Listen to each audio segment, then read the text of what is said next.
আল্লাহ সুবহানাহু ওয়া তাআলার জন্য যে আল্লাহ সুবহানাহু ওয়া তাআলা অশেষ রহমত দিয়ে একটি মাস সিয়াম সাধনা শেষ করে গত রাতে যে বৃষ্টি, এই বৃষ্টিকে আল্লাহ সুবহানাহু ওয়া তাআলা থামিয়ে দিয়ে আমাদের এত সুন্দর একটা ঈদের মাঠ পুরার ব্যবস্থা করে দিয়েছেন। সেজন্য আল্লাহ পাকের দরবারে শুকরিয়া আদায় করবেন না? সকলে অন্তঃস্থল থেকে বলি আলহামদুলিল্লাহ। দরুদ ও সালাম বর্ষিত হোক প্রিয় নবী জনাবে মুহাম্মদুর রাসূলুল্লাহ, সকলে বলি সাল্লাল্লাহু আলাইহি ওয়াসাল্লাম। যেই নবীর তরিকা মেনে, যে নবীর আনিত বিধান মেনে আজকে আমরা এখানে উপস্থিত হয়েছি ঈদের সালাত আদায়ের জন্য, সে নবীর উপর দরুদ ও সালাম বর্ষিত হোক। সকলে মুহাম্মদের সাথে বলি সাল্লাল্লাহু আলাইহি ওয়াসাল্লাম। তাকবীর পড়েন, আল্লাহু আকবার, আল্লাহু আকবার, লা ইলাহা ইল্লাল্লাহ, আল্লাহু আকবার, আল্লাহু আকবার, ওয়ালিল্লাহিল হামদ। আলহামদুলিল্লাহ। আজকে এই ঈদের মাঠে উপস্থিত এই ঈদগাহ কমিটি সম্মানিত সভাপতি সর্দার মহোদয় এবং বিভিন্ন মসজিদ থেকে আগত সম্মানিত খতিব এবং ইমামবৃন্দ, বিভিন্ন মসজিদ থেকে আগত, দূরদূরান্ত থেকে আগত ঈদের মাঠে সালাত আদায়ের জন্য সাধারণ মুসল্লিবৃন্দ এবং দেশ বরণ্য অনেক আলেম ওলামা, আমার উস্তাদ সামনে বসে আছেন, সকলকে জানাই পবিত্র ঈদ উল ফিতরের শুভেচ্ছা এবং অভিনন্দন। তাকাব্বালাল্লাহু মিন্না ওয়া মিনকুম। সম্মানিত উপস্থিতি, সর্দার সাহেব আগে বলেছে আজকে ঈদের মাঠটা আমাদের জন্য আগের মতো আনন্দ না, বেশি আনন্দ, অনেক বেশি আনন্দ। আমার জীবনে আমি এখানে বেশ প্রায় 4-5 বছর থেকে সালাত আদায় করাই। আমার এই কয়েক বছরের সালাত আদায়ের সবথেকে বেশি আনন্দ আমার আজকে, কারণ ছোট থেকে দেখে এসেছি ঐক্যবদ্ধভাবে সমস্ত সমাজগুলো একত্রিত হয়ে এখানে সালাত আদায় হয়। পিছনে বসে বসে ভাবতাম যে বড় হয়ে কোনোদিন আল্লাহ তাআলা তৌফিক দান করে দেয় এখানে দাঁড়িয়ে ধরে খুতবা দিতে পারি। আল্লাহ তাআলা দোয়া কবুল করেছেন এবং সমস্ত সমাজ ঐক্যবদ্ধভাবে আমরা সালাত আদায় করতে পেরেছি। এজন্য সে আল্লাহ পাকের দরবারে আবার শুকরিয়া আদায় করি। সকলেই বলি আলহামদুলিল্লাহ। তাকবীর পড়েন, আল্লাহু আকবার, আল্লাহু আকবার।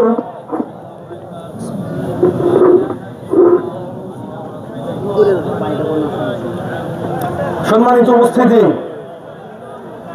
একটি মাস সিয়াম সাধনা শেষ করে আমরা আসলাম।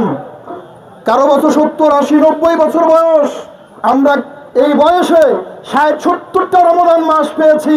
আল্লাহ নবী বলছেন কেউ যদি একটা সিয়াম আদায় করে শুধুমাত্র আল্লাহকে সন্তুষ্টি করার জন্য, তাহলে তাকে জাহান্নাম থেকে 70 বছরে দূরে নিতে হবে।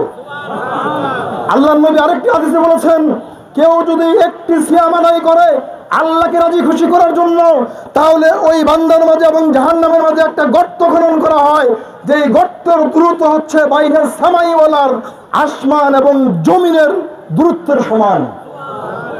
একটা সিয়াম আদায় করলে যদি জাহান্নাম থেকে এত দূরে যায়, তাহলে রমজানের 30টি ফরজ সিয়াম আদায় করে আজকে এই মাঠে উপস্থিত হয়েছি।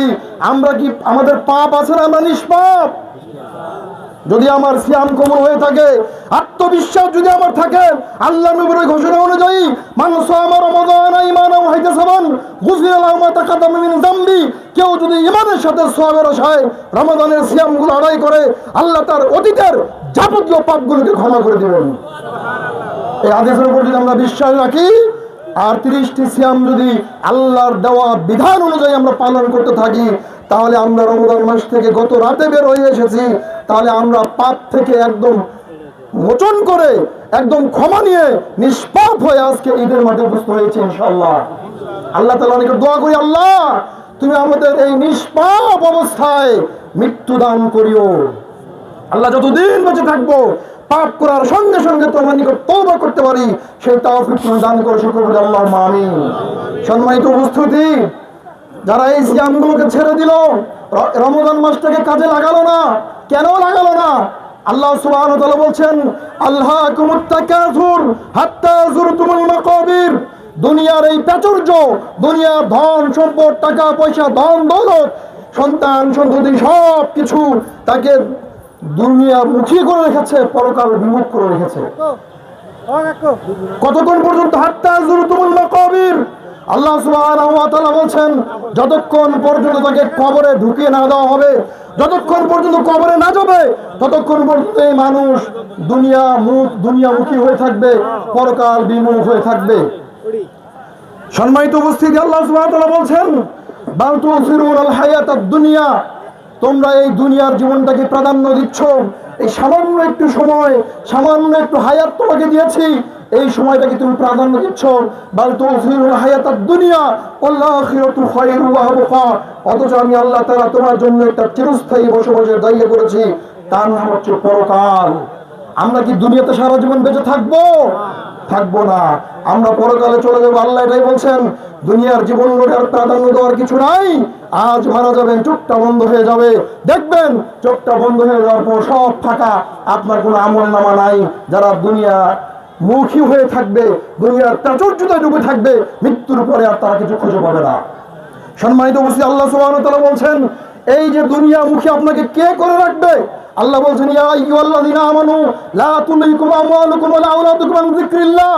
আল্লাহ তাআলা বলছেন, হে ঈমানদারগণ, হে বিশ্বাসীগণ, তার মানে যারা সালাত আদায় করে, যারা সিয়াম আদায় করে, আল্লাহকে মানে, তাদেরকে ডেকে আল্লাহ বলছেন, হে দুনিয়ার বিশ্বাসী মানুষ, তোমাদের সন্তান, তোমাদের ধন সম্পদ, ধন দৌলত, টাকা পয়সা, স্ত্রী পুত্র, এগুলো আল্লাহর জিকির থেকে তোমাকে গাফেল না করে, উদাসীন না করে। বোঝা যায় মানুষকে পরকাল থেকে সরিয়ে নিয়ে আসে, পরকাল বিমুখ করে নিয়ে আসে, সেটা হচ্ছে নিজের সন্তান, নিজের পরিবার, নিজের ধন সম্পদ। এই সম্পদকে আপনি আঁকড়ে ধরে আছেন, এই সম্পদকে আপনি এমন ভাবে আঁকড়ে ধরে আছেন, এই সম্পদ আপনার নিকট থেকে কোনোদিন সরবে না।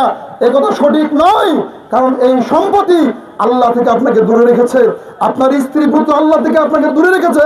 এজন্য এমন পরিবার গঠন করতে হবে যে পরিবার আপনাকে আল্লাহর কাছাকাছি নিয়ে যেতে সাহায্য করবে।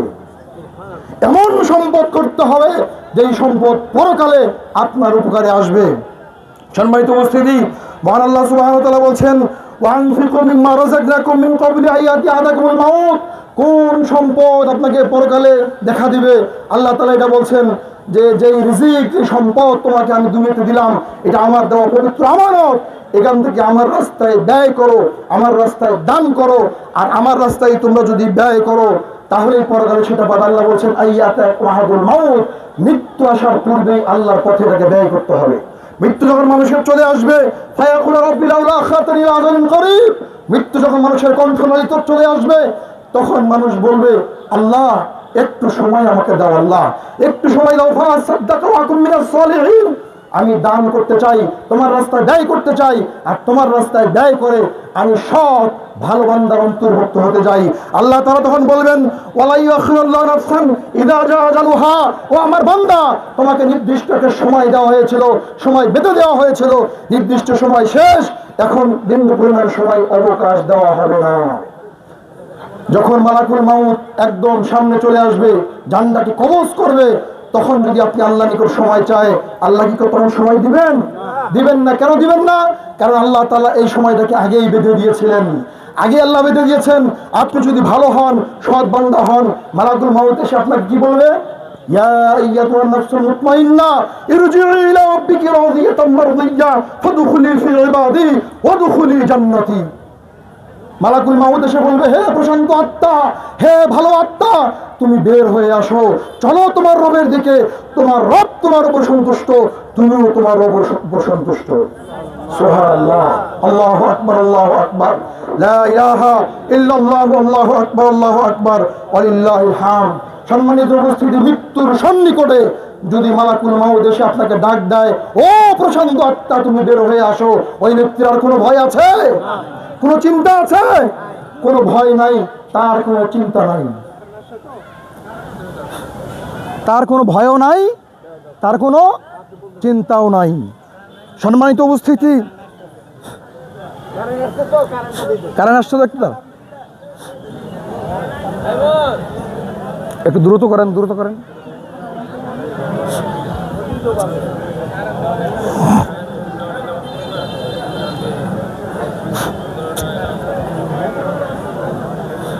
আপনারা এটা লাইন ক্লিয়ার করেন, এটা ব্যাটারিতে দেন।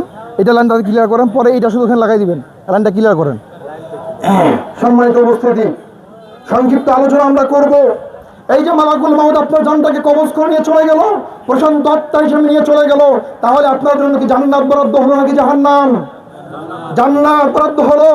আর যে ব্যক্তি কঠিনভাবে তাকে আঁকড়ে ধরে তার জানটাকে কবজ করে নেওয়া হবে, কিয়ামতের ময়দানে সে ব্যক্তি যখন উঠবে তখন সে ব্যক্তি বলবে, ইয়া লাইতাহা কানাতিল কাসিয়া, দুনিয়ার মৃত্যুটাই যদি শেষ মৃত্যু হতো, দুনিয়ার মৃত্যুটাই যদি শেষ হয়ে যেত তাহলে কতই না ভালো হতো। মা আগনি আন্নি মালিয়া, আজকে আমার এই সম্পদ আমার কোনো উপকার করতে পারলো না। হালাকা আন্নি সুলতানিয়া, আমার মন্ত্রিত্ব, আমার পর, আমার এই যে ক্ষমতা, এই ক্ষমতা আমার কিয়ামতের ময়দানে কোনো উপকার করতে পারলো না। আল্লাহ বলবেন, খুযুহু ফাগুল্লু সুম্মাল জাহিমা সাল্লু সুম্মা ফিল সিলাতিন সাবউনা যিরাআন ফাসলুকু, তাকে ধরো এবং তাকে বেরি করে দাও, টেনে হেঁচড়ে নিয়ে তাকে জাহান্নামে নিক্ষেপ করো। সম্মানিত উপস্থিতি, একটু ভাবুন, কিয়ামতের ময়দানে আপনার সম্পদ আপনার উপকার করতে পারবে না।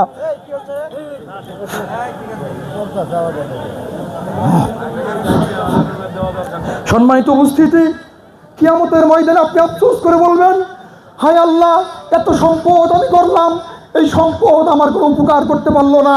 দুনিয়ার মৃত্যুটাই যদি শেষ হয়ে যেত, দুনিয়াতে ক্ষমতা কামাই করলাম, এত মন্ত্রিত্ব গ্রহণ করলাম, এত পাওয়ার গ্রহণ করলাম, এত প্রভুত্ব গ্রহণ করলাম, কিয়ামতের ময়দানে আমি শূন্য হয়ে গেলাম, আমার জন্য কিছুই নাই। আল্লাহ তাআলা বলবেন, তাকে ধরো এবং অপমানিত লাঞ্ছিত করে টেনে হেঁচড়ে নিয়ে জাহান্নামের মধ্যে নিক্ষেপ করো।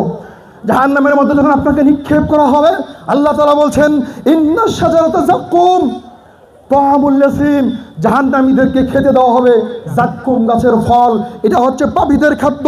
কালমুহুল ইয়াগলি ফিল বুতুনি কাগালিল হামিম, আল্লাহ সুবহানাহু ওয়া তাআলা বলছেন, এই খাদ্যটা যখন মানুষের পেটের ভিতরে যাবে, তাদের নারী ভুঁড়িগুলো উলট পালট করতে থাকবে, উল্টে যাবে। আল্লাহ বলছেন, তারপরে সুম্মা সুব্বু ফাওকা রাসি মিন আযাবিল হামিম যুক, আল্লাহ সুবহানাহু ওয়া তাআলা বলেন, তাকে যখন এই জাহান্নামে নিক্ষেপ করা হবে, আল্লাহ বলবেন, তাকে জাহান্নামের মাঝখানে নিক্ষেপ করো এবং গরম ফুটন্ত টকবক টকবক পানি তার মাথার উপরে ঢেলে দাও।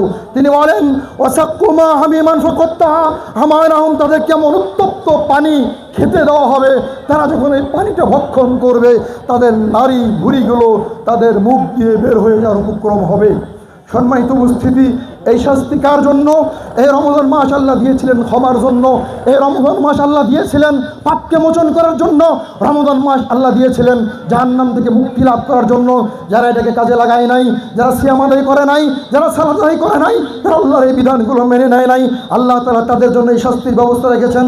আল্লাহ তাআলা বলেন, সাউসলিহি সাকর, অচিরেই তাকে সাকর নামক জাহান্নামে নিক্ষেপ করা হবে। ওমা আদরাকা মা সাকর, হে নবী আপনি কি জানেন সাকর নামক জাহান্নামটা কি? লা তুবকি ওয়ালা তাজার, এটা এমন একটা জাহান্নাম যেটাকে মানুষকে ছেড়েও দিবে না, মেরেও ফেলবে না, বাঁচিয়েও রাখবে না।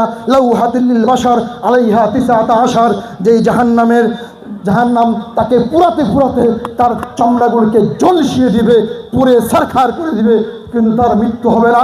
তিনি বলেন, লা ইয়ামুতু ওয়ালা ইয়াহইয়া, ও দুনিয়ার মানুষ তোমরা জেনে রাখো, জাহান্নামের শাস্তি এত কঠিন, জাহান্নামে এত কঠিন ভয়াবহতা যে ওই দিন মানুষ মরবেও না, মানুষ বাঁচবেও না। মানুষ আল্লাহর নিকট চিৎকার করবে, আল্লাহ আমাদেরকে মৃত্যু দাও, আল্লাহ আমাদেরকে মৃত্যু দাও। মানুষ মৃত্যুর জন্য চিৎকার করবে, কিন্তু কিয়ামতের ময়দান, জাহান্নামের ময়দান একটু কঠিন হবে। আল্লাহ তাআলা মৃত্যু দিবেন না, তাকে জীবিতও রাখবেন না, কঠিন শাস্তির ভিতরে জাহান্নামের শাস্তি চলমান থাকবে। তিনি বলেন, ইন্না জাহান্নামা কানাত মিরসাদা, নিশ্চয়ই জাহান্নাম জাহান্নামীদের জন্য উট পেতে বসে আছে। লিত্তাগিনা মাআবা, এই জাহান্নামে থাকবে কারা? যারা সীমা লঙ্ঘনকারী, যারা পাপী, যারা অন্যায়কারী, যারা জুলুমকারী, তাদের জন্য এই জাহান্নাম। লাবিসিনা ফিহা আহকাবা, যারা চিরস্থায়ী এখানে বসবাস করবে, তাদেরকে কোনদিন তাদেরকে এই জাহান্নাম থেকে বের করা হবে না। লা ইয়াযুকুনা ফিহা বারদাও ওয়ালা শারাবা, আল্লাহ বলেন তাদেরকে কোনো পানীয় সুস্বাদু শরবত, কোনো সুস্বাদু পানীয় পান করতে দেওয়া হবে না। ইল্লা হামিমা ওয়া গাসসাকা, রক্ত এবং পুজ ব্যতীত। জাহান্নামীরা যখন চিৎকার করবে, আল্লাহ আমাদেরকে পানি দাও, পানি দাও, পানি দাও, তখন তাদেরকে আল্লাহ পানি দিবেন না, তাদেরকে পানি না দিয়ে তাদেরকে দেওয়া হবে রক্ত এবং পুজ। জাযাউ মিফাকা, আল্লাহ বলবেন ভক্ষণ করো, এটাই তোমাদের প্রতিদান। দুনিয়াতে আমি বিধান দিয়েছিলাম, দুনিয়াতে আমি সিয়াম দিয়েছিলাম, দুনিয়াতে আমি সালাত দিয়েছিলাম, দুনিয়াতে আমি ওহির বিধান প্রেরণ করেছিলাম, নবী দিয়েছিলাম, রাসূল দিয়েছিলাম পথ প্রদর্শনের জন্য। তোমরা দুনিয়াতে তাদের কথা মানো নাই, তাদেরকে অনুসরণ করো নাই, আমি আল্লাহকে মানো নাই। এটা তোমাদের প্রতিদান, দেখো ভক্ষণ করে কেমন লাগে। ইন্নাহুম কানু লা ইয়ারজুনা হিসাবা, আল্লাহ সেদিন বলবেন যে তোমরা এই যে হিসাবের সম্মুখীন হবে, এটা তোমরা কখনো কল্পনা করো নাই, এটাকে তোমরা অস্বীকার করেছো। ওয়াকাযযাবু বিআয়াতিনা কিযাবা, আমাদের নিদর্শন সমূহ, আমার আয়াত সমূহকে তোমরা অস্বীকার করেছো। ওয়াকুল্লা শাইইন হাসায়নাহু কিতাবা, আমি আল্লাহ একটা একটা করে সব কিছু লিখে রেখেছি। আল্লাহু আকবার, আল্লাহু আকবার, লা ইলাহা ইল্লাল্লাহু, আল্লাহু আকবার, আল্লাহু আকবার, লিল্লাহি। আল্লাহ সেদিন শাস্তি দিবেন আর বলবেন আমি একটা একটা করে লিখে রেখেছি। কোথায় কে অন্যায় করেছো, কোথায় পাপ করেছো, কার উপর জুলুম করেছো, কে সালাত ছেড়ে দিয়েছো, কে সিয়াম ছেড়ে দিয়েছো, কে আল্লাহ রাস্তায় চলো নাই, আমি আল্লাহ একটা একটা করে লিখে দিয়েছি, লিখে রেখেছি। ফাযুকু ফালান নাযিদাকুম ইল্লা আযাবা, আল্লাহ বলবেন আজকে তোমরা সাধন করো, তোমাদের শাস্তি শুধু বাড়বে। তোমরা এই শাস্তি ভক্ষণ করে দেখো শাস্তি কত কঠিন, এই শাস্তির স্বাদ তোমাদের কেমন লাগে। তিনি বলেন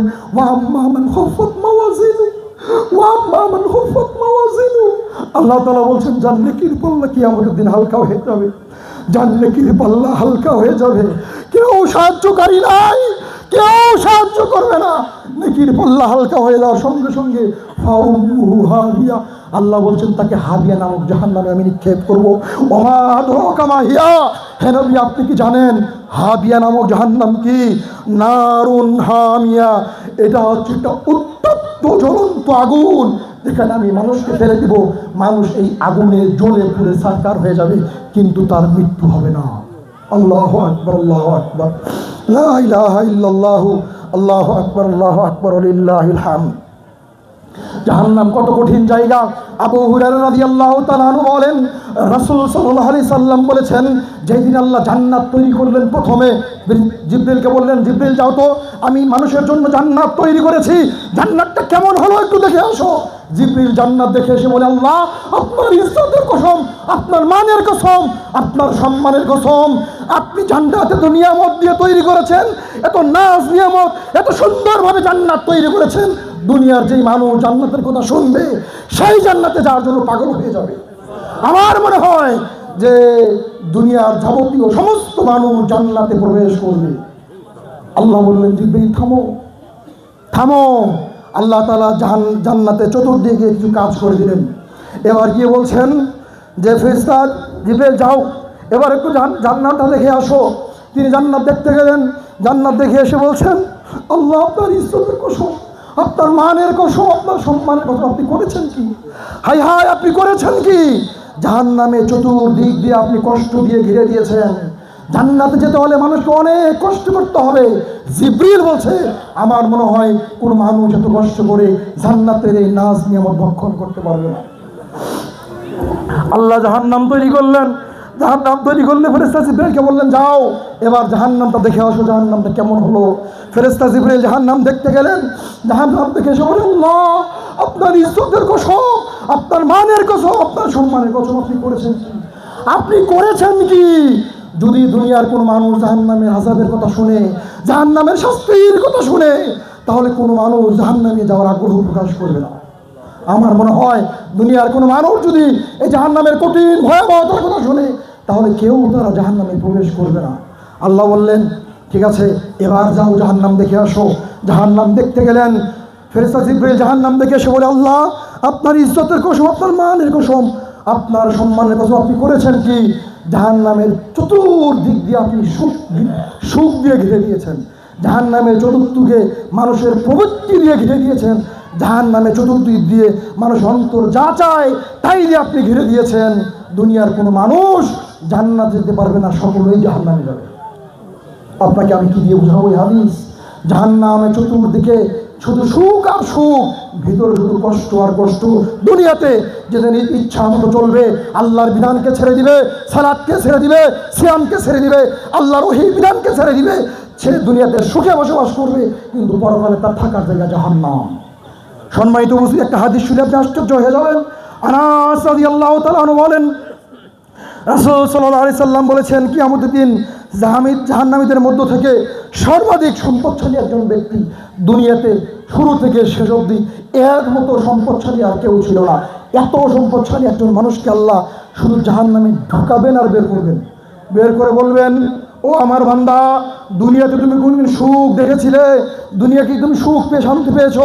তোমার অর্থ সম্পদ ছিল, টাকা পয়সা ছিল, অথচ দুনিয়ার সবচেয়ে মর্যাদাশীল সবচাইতে অর্থ সম্পদওয়ালা মানুষ আল্লাহকে বলবে, আল্লাহ, আল্লাহর কসম, আপনার কসম করে বলছি, দুনিয়াতে আমি কোনদিন সুখ পাই নাই। শুধু জাহান্নামে ঢুকানোর সঙ্গে সঙ্গে যদি দুনিয়ার এই সমস্ত সুখকে সে ভুলে যায়, জাহান্নামের শাস্তি কত কঠিন হতে পারে। আল্লাহ তাআলা দুনিয়াতে সবচাইতে কষ্টশীল মানুষ, সবচাইতে খেয়ে না খেয়ে কোনো রকমে বেঁচে ছিল এমন একজন মানুষকে শুধু জান্নাতে ঢুকাবেন আর জিজ্ঞাসা করবেন যে, হে আমার বান্দা, তুমি কি দুনিয়াতে কোনোদিন কষ্ট পেয়েছিলে? না খেয়ে থেকেছিলে? অনাহারে থেকেছিলে? বলবে, আল্লাহ, আপনার কসম করে বলছি, আমি দুনিয়াতে কোনোদিন অসচ্ছল অবস্থায় ছিলাম না, দুনিয়াতে আমি কোনোদিন কষ্ট করি নাই। সুবহানাল্লাহ বলবেন না? দুনিয়ার এই কষ্ট, এই দুঃখ, অনাহার সব কিছু ভুলে যাবে এক সেকেন্ডের জান্নাতের নাজ নিয়ামত দেখে। তাহলে জান্নাত কি জিনিস, জাহান্নাম কি জিনিস, আরেকটা হাদিস আমি আপনাকে শোনাই। আনাস রাদিয়াল্লাহু তাআলা আনহু বলেন, রাসূল সাল্লাল্লাহু আলাইহি ওয়াসাল্লাম বলেছেন, কিয়ামতের ময়দানে আল্লাহ একজন মানুষকে জিজ্ঞাসা করবেন, ও আমার বান্দা, তোমার কাছে যদি দুনিয়ার পরিমাণ সম্পদ থাকতো, তুমি এখন কি করতে? এই দুনিয়ার পরিমাণ সম্পদ যদি তোমার নিকট এখন থাকতো, তুমি কি করতে? ওই ব্যক্তি আল্লাহকে বলবে, আল্লাহ, আপনার কসম করে বলছি, দুনিয়ার পরিমাণ সম্পদ যদি আমার কাছে থাকতো, সমস্ত সম্পদ দিয়ে হলেও আজকে জাহান্নাম থেকে আমি বাঁচার চেষ্টা করতাম। এই সম্পদ দুনিয়াতে আল্লাহ আপনাকে দেয় নাই? দেয় নাই? আল্লাহ এই সম্পদ দুনিয়াতে আপনাকে দিয়েছে। কিয়ামতের ময়দানে আপনি আল্লাহকে বলবেন, আল্লাহ, দুনিয়ার যাবতীয় সম্পদ যদি আমাকে এখন দেওয়া হতো, আমি এই সম্পদ দিয়ে জাহান্নাম থেকে বাঁচার চেষ্টা করতাম। এজন্য আল্লাহ নবী সাল্লাল্লাহু আলাইহি সাল্লাম বলছেন, তোমরা জাহান্নাম থেকে বাঁচো, ওলা অবিশ্বাসেন তামারা, এক টুকরা খেজুর দান করে হলেও। এখানে শুধু এক টুকরা খেজুরের কথা বোঝানো হয় নাই, আল্লাহ নবী বোঝাচ্ছেন, হে দুনিয়ার মানুষ, যে কোনো বললে তোমরা এই জাহান্নামের কঠিন শাস্তি থেকে বাঁচার চেষ্টা করে, কারণ জাহান্নামের শাস্তি তোমরা সইতে পারবে না। জাহান্নাম এমন একটা ভয়াবহ জায়গা, আল্লাহ নবী বলছেন, জাহান্নামের আকার বোঝাতে গিয়ে যে দুনিয়ার শুরু থেকে শেষ অবধি যত মানুষ দুনিয়াতে এসেছে, সমস্ত মানুষকে যদি জাহান্নামের গেট দিয়ে একবারে ঢুকিয়ে দেওয়া হয়, কারো শরীরের সাথে কারো শরীর লাগবে না। জাহান্নামের গভীরতা বোঝাতে গিয়ে আল্লাহ নবী সাল্লাল্লাহু আলাইহি সাল্লাম বলেছেন, জাহান্নামের উপর থেকে যদি একটা অনেক ভারী পাথর ফেলে দেওয়া হয়, এটা নিচে গিয়ে পৌঁছতে সময় লাগবে 70 বছর। আমি আপনাকে কি দিয়ে উঠাবো? জাহান্নাম কত ভয়াবহ, জাহান্নাম কত কঠিন। এই জাহান্নামে যাবে কারা? যারা হিংসু, যারা অহংকারী, যারা সালাত সিয়াম হজ জাকাত আল্লাহর ফরজ বিধান করে ছেড়ে দেয়, যেই মা বোনেরা রাস্তায় হাটে পর্দাবিহীন, যে মা বোনেরা স্বামীর আনুগত্য করে না, স্বামীর কথা মেনে চলে না, পাঁচ ওয়াক্ত সালাত আদায় করে না, তাদের জন্য আল্লাহ সুবহানাহু ওয়া তাআলা এই জাহান্নাম থেকে, এই জাহান্নামে প্রবেশ করাবে। আমরা কি চাই এই কেউ জাহান্নামে যাইতে চাই? আমরা কি কেউ চাই? আমরা কেউ চাই না। ও আল্লাহ, আমরা এই দেহের ময়দান থেকে তোমার নিকট ফরিয়াদ জানাই, এই কঠিন শাস্তি আমরা সইতে পারবো না। আমরা তো সাধারণ ছোট্ট একটা মানুষ, তুমি আমাদেরকে ক্ষমা করে দিও। আল্লাহ, আমাদেরকে ক্ষমা করে দিয়ে আমাদের সকলকেই জান্নাতে বসবাস করার তৌফিক দান করিও। সকলে বলি আল্লাহুম্মা আমিন। এই জাহান্নাম থেকে আমরা বাঁচতে চাই তো সবাই ইনশাআল্লাহ? চাই না সবাই ইনশাআল্লাহ? আজকের আলোচনার সর্বশেষ হাদিস, অনেক কারণ আছে জাহান্নাম থেকে বাঁচার, কয়েকটা কারণ একটা হাদিসের ভিতর থেকে উল্লেখ করছি। আদি বিন হাতিম রাদিয়াল্লাহু তাআলা আনহু বলেন, রাসূল সাল্লাল্লাহু আলাইহি ওয়াসাল্লাম বলেছেন, তোমরা যদি 6টি বিষয়ে আমাকে জামিনদার দাও, আমি মুহাম্মদ সাল্লাল্লাহু আলাইহি ওয়াসাল্লাম তোমাদেরকে জান্নাতে নিয়ে জামিনদার হব। সুবহানাল্লাহ বলবেন না? আল্লাহ নবী বলছেন, কয়টা জিনিস? 6টা জিনিস থেকে তোমরা বিরত থাকবে। এই কথা, এই ওয়াদা যদি তুমি আমাদেরকে দাও, তোমরা দাও, তাহলে আমি তোমাদেরকে জান্নাতে কিভাবে নিয়ে যাব, এটা আমার ব্যাপার। এখন আল্লাহ নবী বলছেন, এক কথা বললে সর্বদা সত্য কথা বলতে হবে।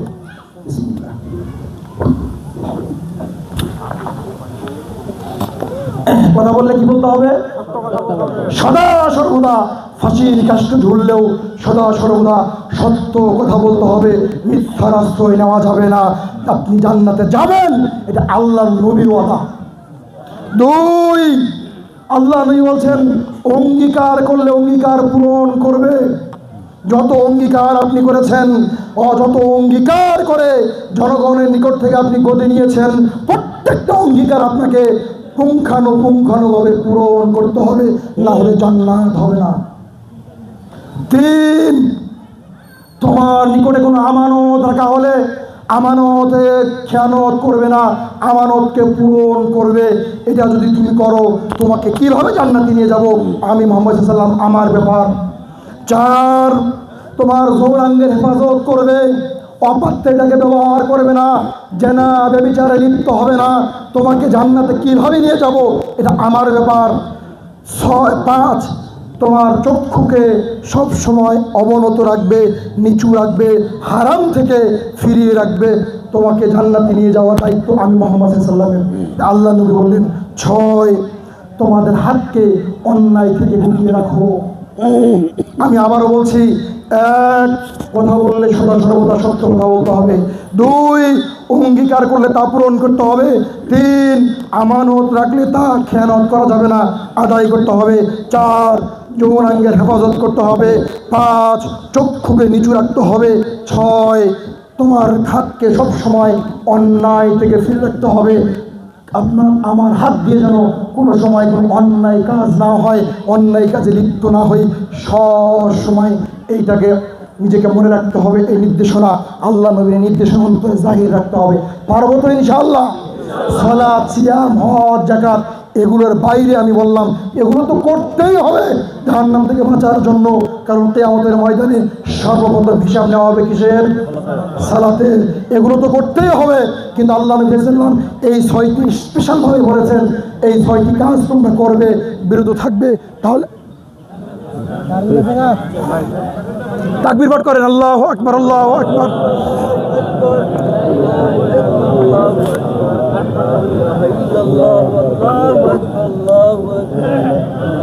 আমরা একদম শেষ পর্যায়ে এসেছি, কেউ উঠবেন না ইনশাআল্লাহ। ইবনে আব্বাস রাদিয়াল্লাহু তাআলা আনহু বলেন, রাসূলুল্লাহ সাল্লাল্লাহু আলাইহি ওয়াসাল্লাম বলেছেন, আমি জান্নাতের দিকে লক্ষ্য করলাম, সর্বশেষ হাদিস, আমি জান্নাতে গিয়ে দেখলাম জান্নাতের অধিবাসী খালি গরিব, টাকা নাই, পয়সা নাই, ধন নাই, দৌলত নাই, এই গরিব দিয়ে আল্লাহ জান্নাতকে পরিপূর্ণ করেছেন। সুবহানাল্লাহ বলবেন না?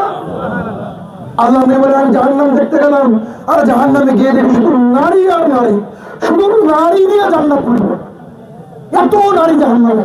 আল্লাহ নবী সাল্লাল্লাহু আলাইহি ওয়াসাল্লাম নারীরা জিজ্ঞাসা করলেন, কি কারণে আমরা এত জাহান্নামে?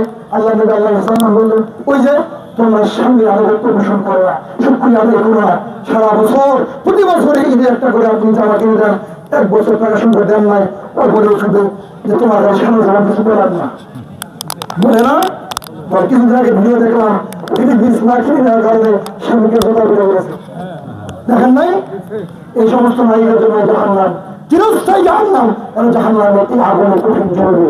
আল্লাহ সুবহানাহু ওয়া তাআলা যেন এই জাহান্নামের কঠিন শাস্তি থেকে আমাদের হেফাজত করেন, সকলে বলি আল্লাহুম্মা আমিন।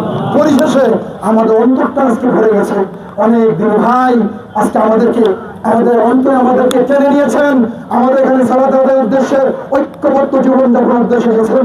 আমরা তাদেরকে সকলকে আহলান সাহলান জানাই।